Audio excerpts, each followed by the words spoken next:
game, the trouble bubble, when the AP stacks up. So we've seen definitely the Titan arc work out, and I mentioned fight starting. This would be a way to get them the engage they want. I believe this will be the first time that Peanut's played the Zac so far in the LCK. Definitely a little bit out of character for him, having a series where he might play Sejuani and Zac, and no combat junglers, but they needed engage very desperately, otherwise the Cosmic Radiance was so likely to be a non-factor, as Tarek from behind and with low engage is basically a lose-lose. So now KT. What are we going to do here, KT Rolster? Looking like top lane confirmed to be the Camille, so it's going to take a tank matchup, and they just change at the last minute. It's going to be a Cho'Gath here. Very interesting. In Europe, we see a lot of Cho'Gath as a counterpick to the Vladimir, but not a lot of blind Cho'Gath, or at least Cho'Gath in non-Vladimir matchups. Hextech Ultimatum can be turned around very quickly by a more Warmogs. Cho'Gath with an ultimate. So interesting to see the Cho'Gath selected here, and the deletion potential with suppression and AoE silence, and also all the AoE wombo from the Kalista Rakan as well. So much reliable engage here for KT Rolster. Closing out a game with this draft looks pretty possible to close things out. But then you look at the side of Kingzone, they've got more unknowns going on. First visit by BDD onto the Zoe. The Zac needs some time to get into relevance. Feels like only Khan is going to be super comfortable in the early game for a bit of lane presence. KT Rolster's draft is a bit different. It's going to be intriguing to see how these two 5-man lineups come to bear in Game 2. Yeah, I actually just really love what Kingzone have, though, as far as a 4-1 composition, just because so much poke potential out from the 4 members. You've got the Zoe and the Ezreal hanging out there, and then disengage options. But then you've got the Camille, who's just happy to split push all day, and then can transition into, you know, pretty decent team fighting as well in a 5v5. Yeah, holding down the Camille would delay that inevitability of the 4-1. So we'll see if KT can shore up their early game play. That's what let them down in Game 1 of the series. That's when they most need to correct for Game 2. Yeah, engage options. That's level 4 very early. Yeah, in goes Peanut. Smeb flashing immediately. Peanut still has his. There's a lot of options now for Kingzone, and yes, Smeb just has to walk it out. Might take him a while to die. Yeah. But BDD's going to get up here first. There's this. First blood going over to Khan all too easily to Kingzone. Yeah, level 4. It's a super power one at minimum, but that perfect game score in a row could extend very far as bot lane. Oh, that was stunning from Deft. Grand entrance actually to try and turn this around. 2 versus 3. That martial poise. Deft in the right place at every point of that game. Peanut and Zac doesn't necessarily seem like a combination made in heaven, but even on SK Telecom, had a couple of super impressive. Right now, going to be pretty squishy, all things considered. Zac's here. Oh wow, the flash actually means Khan follows. Doesn't get the elastic slingshot as that's the kidnap. Double teleports coming in, but KT not going to have enough members. There's 4 on the top side for Kingzone. Never you mind. Pawn still throws down the ult, trying to find some more damage, but Scores not wanting to come in. And that was just a vacation. Gorilla says, I want to come up too, this sounds great. Yeah, it was a disengage ultimate from the Malzahar. Obviously no threat of kill range. I don't even think he had the... Been here before. Zonya's available for BDD, of course. But good timing on the silence. BDD gets out. Oh, the flash! Too late! He already had the W prime. The Empower was there as Peanut trying to get over the side. Kind of teleported in. Hook shots there. That was cute from Score, but not quite able to get there. Martin gets in with the quickness. Kidnap comes down and Score survives forever. Oh my god, Ultimatum comes in. Score survives forever, but it's not quite long enough as Pawn had gone down. And KT almost achieved the impossible. Yeah, just an insane passage of play because Tarek was there at the end. They end up going 2 for 1. Outplays upon outplays, but not enough for Pawn to live. BDD could have used his stopwatch. Might have been silence. I missed that on the tape. We'd have to watch the replay on backing in a very aggressive spot. Mata wasn't able to spare that, and now... Oh, pretty good positioning there from Peanut as Deft has to flash. We're not going to get the Stretch Armstrong to land onto the Kalista, but Prey's happy to just stand underneath the turret. They wanted to utilize, oh my god, Deft with the outplay. No opportunity for Prey as he'd picked up turret aggro, and it does a lot of work at that point. Deft is so low, has to be so careful, but Gorilla isn't going to be able to pick up anything. That's the sort of outplay that can really get wind in your sails. Deft knew exactly the right amount of damage, able to turn around on Prey, who did not use heal. There's small little mistakes here, maybe. Gonna get tagged up. Score moving down towards the bottom side. Peanut, great positioning as Cosmic Radiance is there from Gorilla. Prey going to survive, but there's Stretch Armstrong. Kidnap comes in as well from Peanut as Pawn turning up at the right time. Deft in trouble, so low, and Gorilla's going to be able to pick up the kill. Not entirely sure how, and Kingzone now continuing forward. Teleports land in. Kingzone want to be able to pick up more. There's no dragon to be taken here, but they might be able to kill Pawn. No, Trouble Bubble doesn't land. Oh, the dazzle beautiful from Gorilla! That's what we needed. Khan grabs his fourth.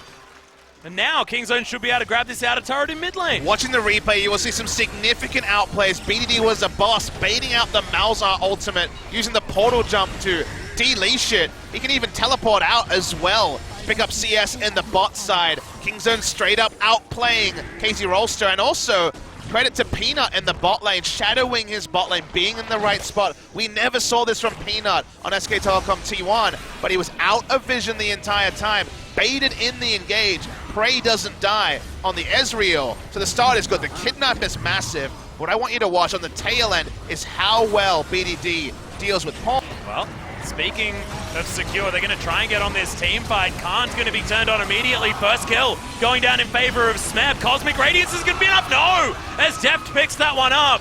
Kingzone just want to try and grab a dragon for it, and it is actually going to go in favor of Prey. They'll probably lose Peanut. No, actually able to flash his way out. Malefic Visions is there. BDD still trying to snipe people off. This combo of the Ezreal and Zoe, dangerous if you're trying to back away. The vision they had got them the pick they wanted. 2 dead early. Khan with all summoners and ultimate up could not outplay the Malzahar. They get 2 kills for an Infernal. So KT needed that sort of stabilizing impact. They don't have enough to turn onto the Baron though so early into the game. They can't punish Kingzone in any meaningful way. Well, still, certainly bodes well for KT if they can get team fights like that happening again. They're moving the gold back towards parity. Okay, in goes Khan. The teleport's down as well as Smeb at half health. Wrong place, wrong time once again, my friend, and it's Khan that picks up his 5th. Struggle when you're facing these multiple unsealed spellbooks or the extra teleports. You can't be lazy about which lanes you choose to push up. Cho'Gath disrespecting in that space, well punished by Kingzone, who will look to crash the outer turret and top as so little against the Hextech ultimatum. Kingzone's going to start the Baron and look for a turn. Well, Mata does get himself control ward into the pit.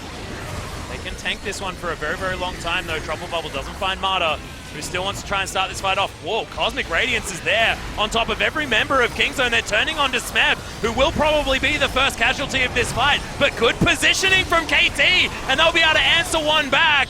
Mata goes golden, as Deft still full health. They have a redemption as well. Kingzone have to back away. You wonder if that was the right decision to turn off there. There's a potential that KT could have finished them off after the Baron was claimed by Kingzone. Also means that when he's inevitably pushing with little vision, chances of him being feasted down, even when one person comes to gank him alongside the Cho, is less. Can't mess that up. Yeah, I don't know what he was trying to do there, but he's definitely dead now. Bouncy Castle comes in, decides to throw down the ultimate because it might be back up again once he gets out of the death chamber. Very rare micro mistake by Khan means he's dead for quite a long time. 40 seconds with flash down. KT will take control of Baron, and this is a scenario that seemed impossible. They can now put down control wards and say, what you gonna do, Kingzone? We got the Malzahar patrolling all of the brush. They start to clear around Baron. The map control that looked impossible is looking now objective. They feel superpower to do. One Trouble Bubble onto Jax. Yeah, fair bit of damage on the score. Yeah, it's Prey. He's going to take a bit back. Grand Entrance comes in, but Prey, is he going to survive? The ultimate comes in, but Cosmic Radiance is there. We need to pull out the stick, Steph, but he's not in range to find the Rend. Good God, that damage from BDD. As Mata wants to stay in the redemption, he does so. Paddlestar not going to get there, and I'm not sure how no one has died just yet. Prey and Mata were the focuses, but just didn't quite find the kills. Ray able to lifesteal up. He's going to be sustained up by the tier turret, the melee range Soraka, as Wraith called it. He still has his heal up as well. That's comical. Yeah, Stretching Strike actually catches. Deft, though, flashes out of the way. Gonna get stunned, and Pawn wants to get in front of him, but no, just a casual kidnap from Peanut's gonna lock down the kill on the Callista. That could be a cataclysmic mistake from KT.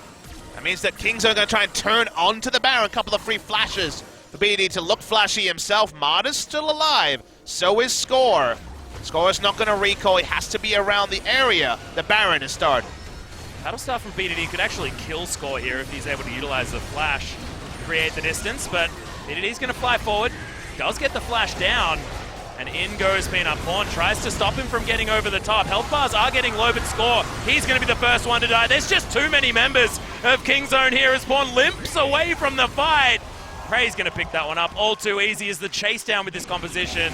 Just disgusting, and Kingzone once again, all form, all class, and they'll take the Baron. And you saw why Katie wanted to prevent a scenario where they could 4-1, because this is what the 4-1 looks like. Actually a 5v5, but it's very similar in construction. Able to turn off Baron with ease when Trouble Bubbles and Zax can pop over the wall. They get the first kill onto Deft. No way for Katie to fight back from that. They pull off the Baron exquisitely well. No Barons being stolen from Kingzone Dragon X. Just that may be amazing stuff. The thing that will really ice out this game, because now it's Baron buff with the Trouble Bubbles raining in at full damage. We're watching the replay. Pawn has to cancel his ultimate because he knows there's nothing he can do. They turn on to Score. He's the first to die. They're not going to rush down a Baron in the face of a Smite and also a Feast. So from here, dancing around the fights, cleaning all the options. Finding the bubbles, but it just doesn't matter. If he's creating enough space, then all is fine. Actually has to use his flash to get out of the way of that rupture, but that's just going to mean the end of Smeb, who's actually really tanky with a Gargoyle Stoneplate. Ultimatum flies forward, but Score is still going to die, and that's 3 swift kills. Deft trying to run away, not going to be enough. Double kill comes in for BDD. He's ghosting around, he's having a great time. Tower's going to actually kill him, as Pawn's able to answer back on that one, but with Baroned up minions, Kingzone looking to make it a swift 2-0. 36 minutes into the game, and KT crumpled at the hands of Kingzone, who just look better and better as the weeks go by. What is the answer to this team? We thought we might be able to find out tonight, but it just flat out didn't happen. Yeah, Kingzone Dragon X make KT roster look ordinary, and what was supposed to be a super close, super hype battle for first spot is just a confirmation that Kingzone Dragon X are the best team in the world. The lineup that could have taken a long time to come together. The questions from people like me of, would they be able to fit in Peanut? Could they vary their playstyle from Kaz just being a helper for Khan to be the primary carry? The answer, a resounding yes. They have integrated him far quicker and far better than we could ever have imagined. They are now on a 12-game winning streak, including the who's who of the top of the LCK. And now, the question has to be, who can take a game off Kingzone Dragon X? Yeah, someone's got to try and stop this juggernaut from just plowing its way through. They need to find someone who's going to be able to challenge, but like you say, after this, who's that going to be? I mean, second round robin, is that what we're looking at? The first round robin, there are no top teams barring Kingzone pulling a KT and getting too excited. It seems almost incomprehensible for them to drop pound for pound, player for player.